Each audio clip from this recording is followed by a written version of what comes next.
नमस्कार।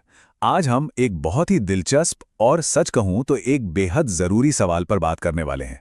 क्या भारत की जो सबसे बड़ी ताकत है, यानी हमारे युवा, वही हमारा सबसे बड़ा जोखिम भी बन सकते हैं? चलिए आज इसी सवाल की तह तक जाते हैं और देखते हैं कि भारत का जो इंडस्ट्रियल सेक्टर है वो देश की किस्मत को कैसे आकार दे रहा है। तो सवाल यही है, भारत के युवा, क्या ये एक सुनहरा मौका है या फिर एक टिक टिक करता हुआ टाइम बॉम्ब? देखिए, ये जो यंग एनर्जी है ना, ये देश को तरक्की की नई ऊंचाइयों पर भी ले जा सकती है। लेकिन अगर इसे सही दिशा नहीं मिली तो यही एनर्जी एक बेकाबू ताकत भी बन सकती है। मतलब ये वाकई एक दो धारी तलवार की तरह है। तो चलिए सबसे पहले उस एक शब्द को समझते हैं जो बार बार सुनने को मिलता है, डेमोग्राफिक डिविडेंड, या हिंदी में कहें तो जनसांख्यिकीय लाभांश। आखिर है क्या ये, और भारत के लिए इसके मायने क्या हैं? बहुत आसान शब्दों में समझते हैं। सोचिए, किसी भी देश की आबादी एक परिवार की तरह है। तो डेमोग्राफिक डिविडेंड वो स्थिति है जब इस परिवार में कमाने वाले लोग, मतलब काम करने वाली उम्र के लोग, खाने वालों से ज्यादा हों, यानी बच्चों और बुजुर्गों से।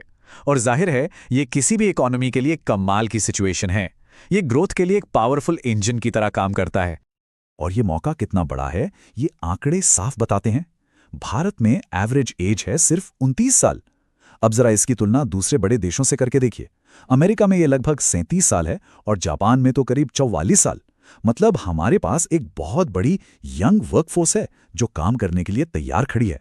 और यही बात इस सिचुएशन को इतना जरूरी, इतना अर्जेंट बना देती है कि इनके लिए मौके बनाने ही होंगे। आरबीआई के एक पूर्व गवर्नर की यह बात इस पूरी सिचुएशन को एक लाइन में कह देती है, भारत को बूढ़ा होने से पहले अमीर हो जाना चाहिए। सोचिए कितनी गहरी बात है। अगर हम इस विशाल युवा आबादी को सही रोजगार नहीं दे पाए ना, तो ये जो सुनहरा मौका है ये एक डेमोग्राफिक बम में बदल जाएगा। और इसका नतीजा समाज में निराशा, अशांति, दांव पर सच में बहुत कुछ लगा है। तो फिर सवाल ये उठता है कि इसका समाधान क्या है? वो कौन सा इंजन है जो इतनी बड़ी तादाद में नौकरियां पैदा करेगा, जिनकी भारत को आज सख्त जरूरत है? और एक मिनट, यहां हम किसी भी नौकरी की बात नहीं कर रहे हैं। हमें चाहिए अच्छी और क्वालिटी जॉब्स। मतलब ऐसी नौकरियां जहां सोशल सिक्योरिटी हो, एक फिक्स्ड सैलरी हो, काम के घंटे तय हों और आगे बढ़ने के मौके भी मिलें। ये सिर्फ एक नौकरी और एक अच्छे करियर के बीच का फर्क है। तो चलिए देखते हैं हमारे पास ऑप्शंस क्या क्या हैं।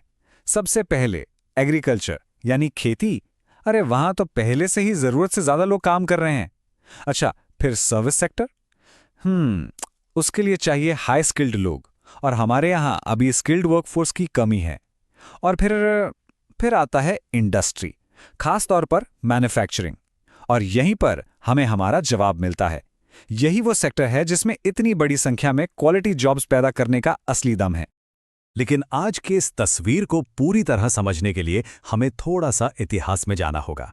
चलिए एक नजर डालते हैं भारत के इंडस्ट्रियल सफर पर और देखते हैं कि हम आज यहां तक पहुंचे कैसे। मोटे तौर पर देखें तो भारत की इंडस्ट्रियल कहानी के 3 बड़े हिस्से हैं। पहला, आज़ादी के ठीक बाद का मिक्स्ड इकोनॉमी वाला मॉडल। फिर 1956 में शुरू हुआ लाइसेंस राज का दौर, जब सरकार का हर चीज पर कंट्रोल था। और आखिर में आया 1991 का वो ऐतिहासिक साल जब एलपीजी रिफॉर्म्स ने भारत के दरवाजे पूरी दुनिया के लिए खोल दिए। ये लाइसेंस राज था क्या? समझिए कि ये एक ऐसा सरकारी मकड़जाल था जिसमें हर बिजनेस फंसा हुआ था। आपको एक छोटी सी फैक्ट्री खोलनी हो या प्रोडक्शन थोड़ा सा बढ़ाना हो, हर चीज के लिए परमिशन, लाइसेंस, परमिशन। इस सिस्टम ने इनोवेशन का गला घोंट दिया और दशकों तक इंडिया की इंडस्ट्रियल ग्रोथ की स्पीड पर ब्रेक लगा के रखा। और फिर आया साल 1991 और साथ में एक बहुत बड़ा आर्थिक संकट। हालात इतने खराब थे कि भारत दिवालिया होने के कगार पर था। और कहते हैं ना, जरूरत ही आविष्कार की जननी है। इसी संकट ने हमें अपनी पुरानी जंजीरों को तोड़ने पर मजबूर किया। लाइसेंस राज खत्म हुआ और एक नए खुले भारत की शुरुआत हुई। तो अब सवाल यह है कि लाइसेंस राज के बाद के इस नए भारत में इंडस्ट्री का असली इंजन कौन है? जवाब एक शब्द में है, एमएसएमईज, यानी माइक्रो, स्मॉल और मीडियम एंटरप्राइजेस। यही आज के भारतीय उद्योग की रीढ़ की हड्डी हैं, इसका पावर हाउस है। अच्छा, तो ये एमएसएमई होते क्या हैं? सरकार ने इनकी एक सीधी साधी परिभाषा तय की है, इन्वेस्टमेंट और सालाना टर्नओवर के हिसाब से। जैसे एक माइक्रो एंटरप्राइज वो है जिसमें 1 करोड़ रुपए तक का इन्वेस्टमेंट हो और 5 करोड़ तक का टर्नओवर। इसी तरह स्मॉल और मीडियम के लिए भी लिमिट्स हैं। और इनके साइज पर मत जाइएगा, इनका इम्पैक्ट बहुत बड़ा है। जरा सोचिए, देश की जीडीपी का करीब 30 से 35% इन्हीं से आता है। हमारे टोटल एक्सपोर्ट्स में इनकी हिस्सेदारी 40 से 45% है, और रोजगार देने के मामले में एग्रीकल्चर के बाद ये दूसरे नंबर पर हैं। ये वाकई में हमारी इकॉनमी के अनसंग हीरोज हैं। लेकिन इन हीरोज के सामने चुनौतियां भी कम नहीं हैं। सबसे बड़ी दिक्कत है पैसों की। बैंकों से इन्हें आसानी से लोन नहीं मिलता।